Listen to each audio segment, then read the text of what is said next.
বন্ধুদের আড্ডায় আপনাকে নিয়ে কেউ এমন একটা জোক বা মজা করলে যা শুনে আপনার একদমই ভালো লাগে না, রাগ করবেন না আর স্ক্রোল তো একদমই করবেন না, কারণ আজ আমি আপনাকে এমন একটা ডার্ক সাইকোলজি গেম শেখাবো যা দিয়ে আপনি কোনো ঝগড়া না করেই তাকে সবার সামনে বোকা বানিয়ে দেবেন।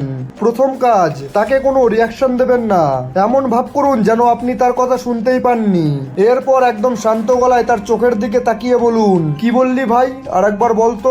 সাইকোলজি বলেছে যখন কেউ কোনো জোক দ্বিতীয়বার রিপিট করে তখন তার ইম্প্যাক্ট বা মজা 60% কমে যায়।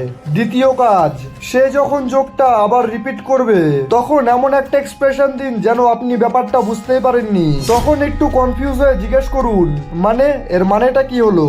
ব্যাস, আসল খেলা এখান থেকেই শুরু। যে জোকটা কিছুক্ষণ আগে সবার কাছে ফানি লাগছিল সেটা এখন সবার কাছেই অদ্ভুত আর বোরিং লাগতে শুরু করবে। আর সবচেয়ে মজার ব্যাপারটা কি জানেন, এবার হাসি আপনার পাবে কিন্তু জোকটার উপরে নয়, পুরো সিচুয়েশনটার উপরে। শেষ পরিস্থিতিটা সামলাতে হালকা হেসে বলে দিন, ও আচ্ছা বুঝতে পেরেছি, তুই মজা করছিলি।